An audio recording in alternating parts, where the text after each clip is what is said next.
This is Gangrene Blitz with your host, Joe Mauceri.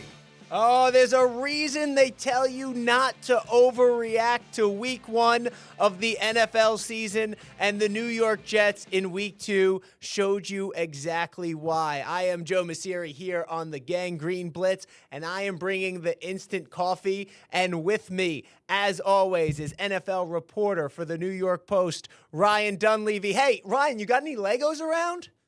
I have gangrene colored Legos. Oh, this is fantastic. And then I have a car that me and my 6-year-old put together. It's like 300 something pieces. Very proud of it. Lots of Legos in the Dunleavy household. And so you, like Aaron Glenn, know that it takes time to build any quality Lego figurine or castle or whatever it is. And here is why we're talking about Legos and instant coffee. Listen to what Aaron Glenn had to say about this Jets team after their week 2 loss. Everybody expects this, when you just start, okay, we're going to the Super Bowl. But we've all played Legos before. And we all know that, man, you have to make sure everything is aligned and you keep stacking it day by day by day. And to me, that's how I look at it. I understand the outside noise, and I'm not affected by the outside noise because I know exactly what we're trying to build here. And I wish it was instant coffee, but it's not. So it's going to take some time. This is going to be the best part of this show today, Ryan, because I am an investigative journalist, right? At my core, and I did some digging. Do you know that the word Lego is a Danish word coming from 2 words, which is legat, right? And do you know what that means, Ryan? Building blocks? Close. It's great, though. It means play well. The Jets did not play well. This is the best thing you're going to learn in anything you hear from a sports show today. Why did they play so poorly in week 2 against the Buffalo Bills? We were optimistic because they had been the Bills' kryptonite. Yeah, there's no moral victories, but there are moral crushing defeats. This was one of them. I mean, this was as good as Justin Fields was last week. Better, maybe the best game of his career, better than I ever thought he could play. I was a Justin Fields critic before the season started. This was worse than I thought he could play. They completed passes to 2 receivers, and that's, I think Arian Smith caught 1. So it was everything you were afraid of with the Jets. It was the one-man Garrett Wilson offense, Braylon Allen, all the hype he had going into the season. He was a total non-factor in the game as another offensive weapon. I think they were 0 for their first 11 on 3rd down. The offense looked amateur, and it was everything you were worried about with the Jets coming in this season. Not enough weapons. Now you have Fields at his worst. Now you have not enough offensive line. It was very troubling, to say the least. Garbage time touchdown by Tyrod Taylor doesn't really change much. All right, let's talk about just how bad Fields was. He was 3 for 11, 27 yards in this one, a 1.1 QBR. Mitch Trubisky, the backup quarterback for the Bills, threw for more yards on 1 pass than Justin Fields threw in this entire game before he was knocked out. And that had Aaron Glenn today very frustrated with his team and the way they lost to the Bills because the Bills ran all over the Jets. They had 224 rushing yards in this one, and here is what Aaron Glenn had to say about the way the Jets lost to the Bills. I thought Buffalo beat us with our brand of football. And those are some things we have to talk about with the staff and with the players to make sure that we come back, get aligned on what we're trying to do as a football team, and understanding, man, this is like a brick by brick mentality for us. And we're going to continue to work. We're going to continue to build and do everything we can to make sure that we stay aligned on what we're trying to do as far as this football team. So, listen, I'm disappointed, but again, just like last week, I don't want to sit here and say that I'm discouraged. I hate the way that we played yesterday, but I know what the type of players we have and the type of coaching staff we have, and we're going to do everything we can to try to fix these problems and move forward. Lego brick by Lego brick, they will build this Jets organization here. I don't know. The thing that stuck out to me was Glenn saying that Buffalo played the Jets brand of football. Ryan, do the Jets have a brand of football at this point? Well, they want to have a Jets Right. brand of football. They want to be the Rex Ryan Jets, the ground and pound, uh, Jets brand of football. They want to run. They have a very obvious brand of football that they want to strive toward. I'm not sure what the Giants brand of football is, even Okay. 4 years in. So at least the Jets, what they want to be. Whether they can do it's a different question. That's what you're really asking me. Can they have a brand of football? The problem is when you have that style of football and you get behind in a game, it's very hard to rip off explosive runs when you're down 14-0, 20-3. It's hard to get back in a game. You need to be able to pass the ball. You're not going to have quick strike runs when you're down 23, you have an 11 play touchdown drive. You just took off a lot of the clock. So, and they didn't have an 11 play touchdown drive. So they have a brand they want to be. They didn't beat the Jets. The Bills didn't beat the Jets at their brand of football. The Jets are trying to steal winning teams' brands of football, and the winning teams have been doing it for a lot longer than the Jets. They have a lot of ground to make up to copy the Bills blueprint, not the other way around. All right, so we talked about this, and you opened the show by saying, do they have enough weapons here? When you look back to week 1 now, revisionist history, obviously, right? Hindsight being 2020. Are you surprised by this performance from the Jets offense, given what you saw from the Pittsburgh Steelers in week 2, given what you've seen from the Buffalo Bills through the first 2 games of the season? No, I'm not surprised by the performance. I was more surprised by the Jets in week 1, Joe, than I was by the Jets in week 2. I was surprised the Jets had that in them in week 1. I'm not surprised that the Jets struggled. This is kind of who I thought the Jets were going to be. Not, they lost 30-10 because they played a Super Bowl contender. The numbers wouldn't have been that bad if they played the Dolphins or if they played somebody else, a mid-class team. They played a Super Bowl team and they played their worst possible game against the Super Bowl team. If they played their best possible game like they did in week 1, then they would have given the Bills a fight. And if they played a lesser opponent and still struggled, it maybe still would have been a fight. Because the Jets, I don't think the Jets it's too early in this regime that's preaching toughness for them to be a give up team or not a physical team. Right. They said after the game, it's not okay we played like that. I didn't hear that at all in Dallas from the Giants. But I feel like we heard that from Garrett Wilson at the end of last season. I feel like he's always said, right? That guy, I think, hates losing as much as you want your athletes to hate losing, right? You always hear that cliche is I don't even love winning as much as I hate losing. That to me is what Garrett Wilson embodies. Sauce, I can never really tell with him the way he speaks. He never gets too emotional.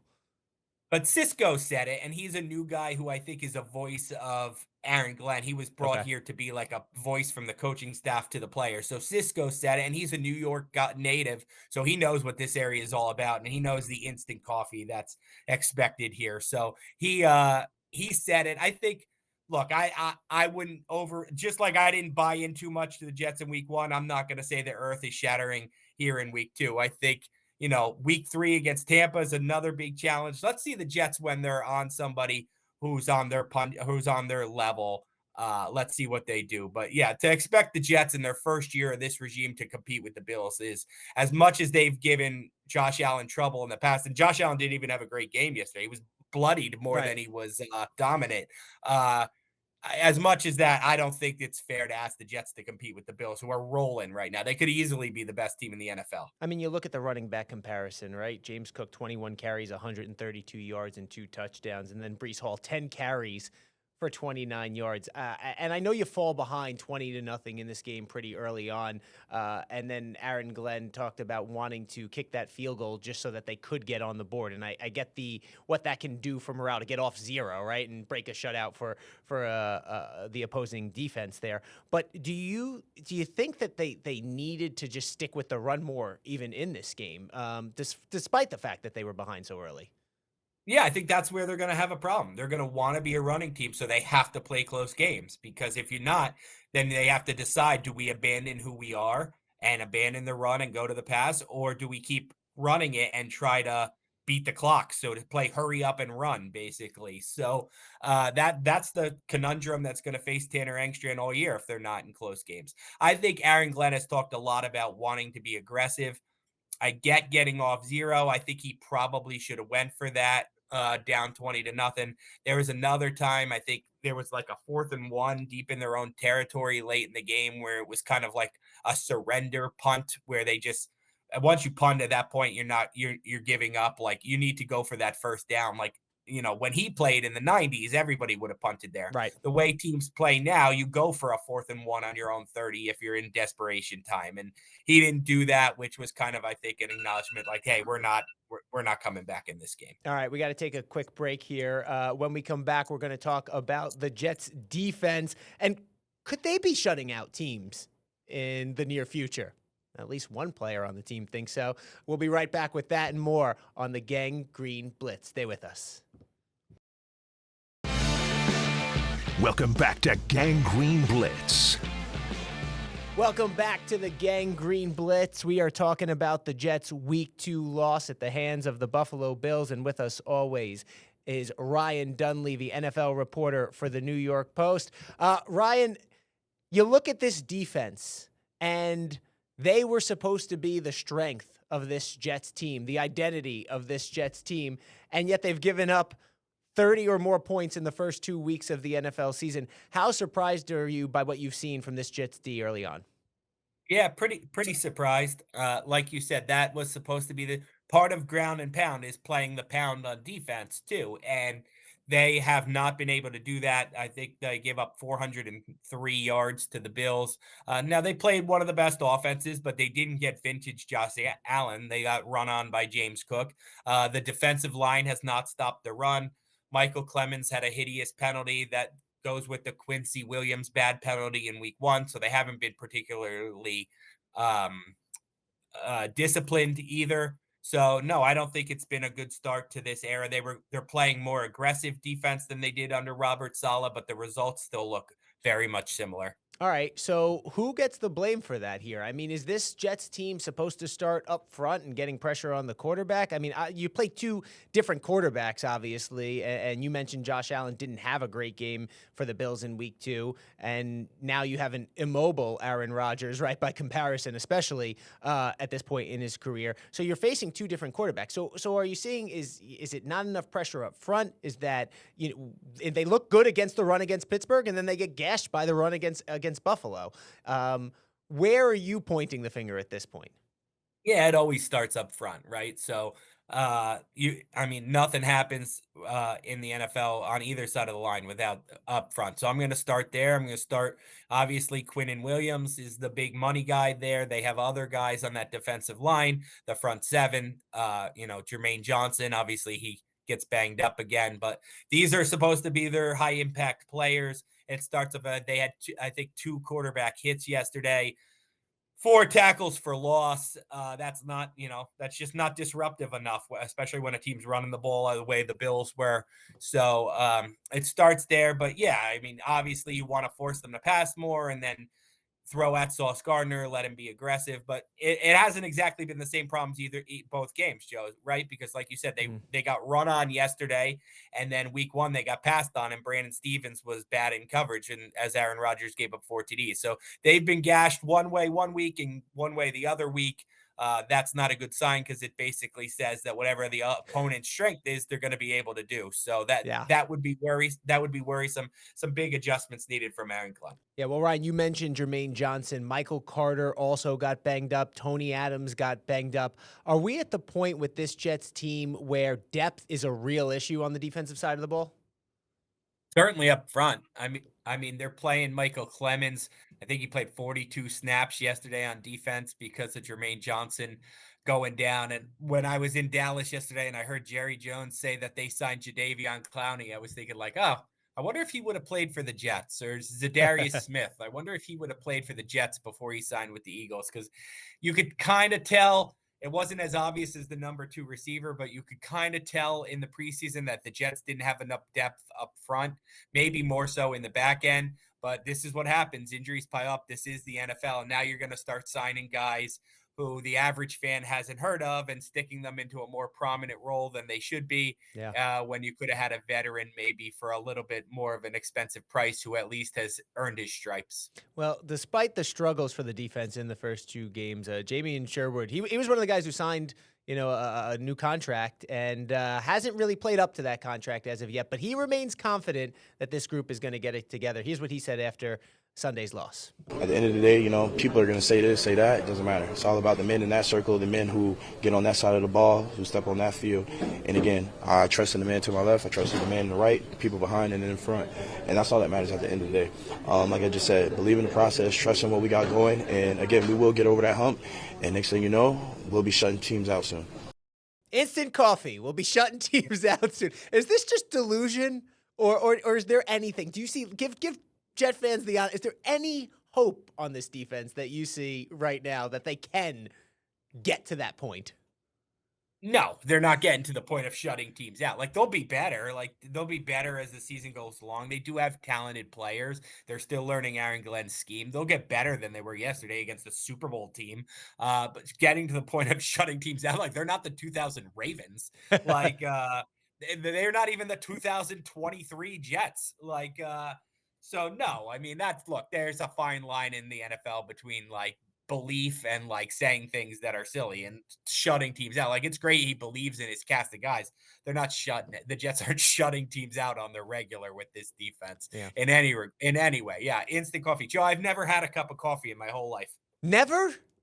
Not one. Not one cup of coffee in my whole life. I think, all right, so, wow, that makes you a superhero in my eyes because as a parent, I have no idea how you survive without a cup of coffee. I need that to get my day going. So you don't even know if you like it or not? I like coffee-flavored ice cream, but I've never had a cup of coffee. All right, well, first of all, throughout this year, as we do the Gangrene Blitz here, it is my goal to get you to not just try, but to enjoy coffee. We're gonna. If they ever win on the same day, if the Jets and Giants ever win on the same day, I'll try a cup of coffee. We're gonna celebrate with affogatos, and you probably don't know what that is, but if you like ice cream flavored coffee, it's a shot of espresso over the ice cream here. We will definitely celebrate if that happens on the same day. All right, we got to talk about one more thing. A big headline coming out of Jets camp this week was the fact that the Jets cut Xavier Gipson after the fumble in Week 1. Obviously, we heard that Aaron Glenn wanted to hold guys accountable, and taking care of the ball is the most important thing, even if Justin Fields did have a fumble early on in the game this week. That's neither here nor there. What did you think of the quick hook for Gipson? I thought it was a perfectly timed example of guy makes a mistake who's basically a cuttable player anyway, so you can make an example out of him. Let's go. If Breece Hall or Garrett Wilson fumbles, he isn't getting cut and he isn't getting benched. But a guy who was on the border of making the team anyway, Pritchett could have made the team instead of Gipson, made a mistake. You get to make an example out of him. So he's a sacrificial lamb. He becomes a sacrificial lamb. Word for it. Yeah. Sacrificial lamb. Yes. All right. So that, somebody else in that spot makes a mistake, they'll be gone too. Somebody better won't. With that being said, we've seen, you mentioned Michael Clemens earlier. He had a very boneheaded penalty in this game. We've seen him make mistakes before. Is he in a place where he can be expendable and we could see him as the next guy cut? Or we were just talking about depth for the Jets defense. Are they at the point where they can't afford to cut him? I think you took the words out of my mouth. I think depth-wise, I don't think, especially up front, I don't think they could reduce his role, and that's what needs to happen. He doesn't make enough plays to justify Bonehead's mistakes. At least Xavier Gipson was capable of big kick return or whatnot. I can't think of really more than a play or two that Michael Clemens has made in his career. So, no, I think he's in line for a quick hook in terms of a reduction of snaps, but not a roster spot jeopardy because of the lack of depth. Alan Lazard would probably fall in the same spot, too, on the other side of the ball. Oh, man, Alan Lazard. You look at it, it's funny. The fact that Alan Lazard is still here is mind-boggling to me. And the fact that the way he got here with Aaron Rodgers getting his buddy a job is absolutely crazy. And that just speaks to the lack of playmaking ability. It all comes full circle. That's how we started the show, talking about the concerns about the Jets playmakers, and we end talking about Alan Lazard being a problem and the Jets not having any other option to turn to. Ryan Dunleavy, I appreciate you as always. The Jets are going to take on the Tampa Bay Buccaneers in Week 3. We'll see if they look like the Week 1 Jets or the Week 2 Jets. And we're going to get Dunleavy some coffee throughout here. Still boggles my mind. Thank you so much for the time today, sir. Appreciate you as always. And don't forget, you can tune in to Gangrene Blitz every Monday on Pix 11 Plus throughout the NFL season. Misery loves company, so at least through 2 weeks, we're here to keep you company. I'm Joe Mauceri. Thanks for watching and tuning in. For Ryan Dunleavy, we'll talk to you next week, everybody. See you then.